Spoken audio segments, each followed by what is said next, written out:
नमस्कार, मी सचिन गावाने आपलं स्वागत करतो मेट्रो नाईट या बुलेटिनमध्ये। बुलेटिनची सुरुवात करूया एका ब्रेकिंग बातमीनं।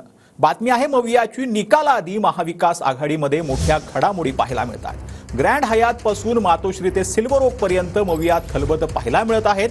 हॉटेल ग्रँड हयात मध्ये महाविकास आघाडीची जवळपास 1.5 तास बैठक झाली आहे। आमचं सरकार येणार हा विश्वास असल्याचं थोरात यांनी सिल्वर ओक मधल्या बैठकीनंतर सांगितलेलं आहे।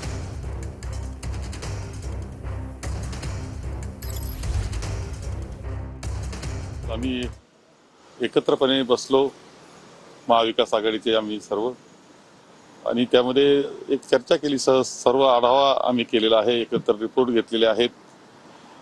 आणि माननीय पवार साहेबांना आता आम्ही भेटून सगळ्या जी वस्तुस्थिती आहे, काय काय घडलं याचा चर्चा त्यांच्याबरोबर केली आहे। माननीय उद्धवजींबरोबर सुद्धा आम्ही चर्चा केलेली आहे आणि आमचं मत पक्क झालेलं आहे की आमच्या जागा येत आहेत आणि आम्ही सहजपणे सरकार बनवू शकतोय। इतकी चांगली परिस्थिती आमची राहणार आहे। जे 288 जागांचा आढावा आम्ही केल्यानंतर आमच्या लक्षात आलेलं आहे की महाविकास आघाडीचं सरकार बनतं आहे, निश्चितपणे बनतंय, सहज बनतंय, कोणतीच अडचण आम्हाला येणार नाही, हे स्पष्टपणे आम्हाला चित्र दिसतं आहे। आम्ही एकत्र आहोत, आम्हाला काही अडचण आम्हाला जुळवाजुळवीची सुद्धा येणार नाही, इतकी चांगली आमचा नंबर राहणार आहेत। आणि त्यानंतर कोणी आले असतील, आमच्या बरोबर आले तर आम्ही आनंदच मानतोय।